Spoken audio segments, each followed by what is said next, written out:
Teringat kisah dalam Yasin.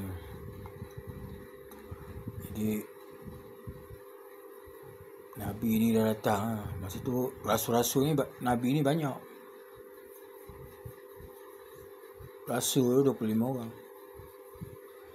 Dia kata dekat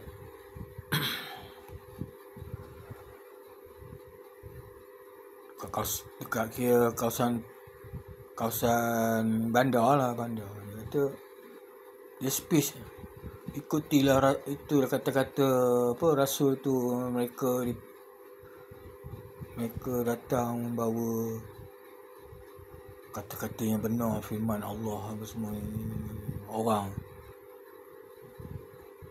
macam pulau lah. Biar lantak yang jangan yang biar yang layan apa ni.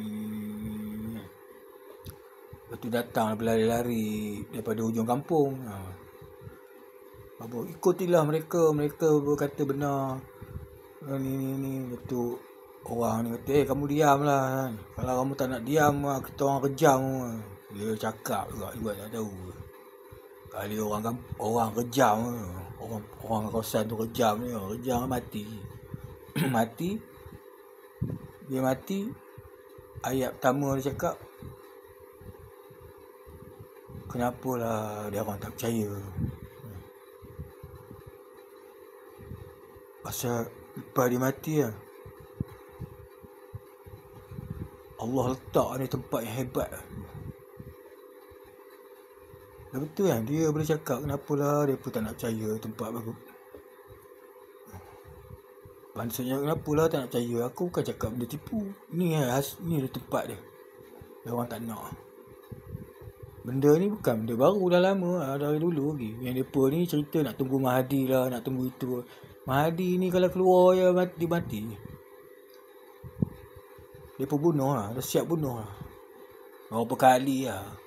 Kebangkitan ni berapa kali lah. Contoh macam Libya apa semua kan. Bayang kan. Pada aku lah, itu kira orang taklah punya orang lah. Percuma, sekolah percuma, rawatan percuma. Kalau ada sakit nak pergi luar negara apa semua, nak operation ke apa, kerajaan tanggung. Elektrik, minyak percuma pasal negeri kaya. Hancur. Tu Saddam Hussein tu. Dia pun inilah, apalah, inilah, itulah, buatlah, begitulah, beginilah, ada itulah, ada senjata lah, ada itulah. Sampai sudah tak ada. Dah betul, orang Islam sekarang ni sibuk nak bagi sepadan lah, nak bagi apalah, nak bagi itulah kat dia pun. Akad lagi bansat tu.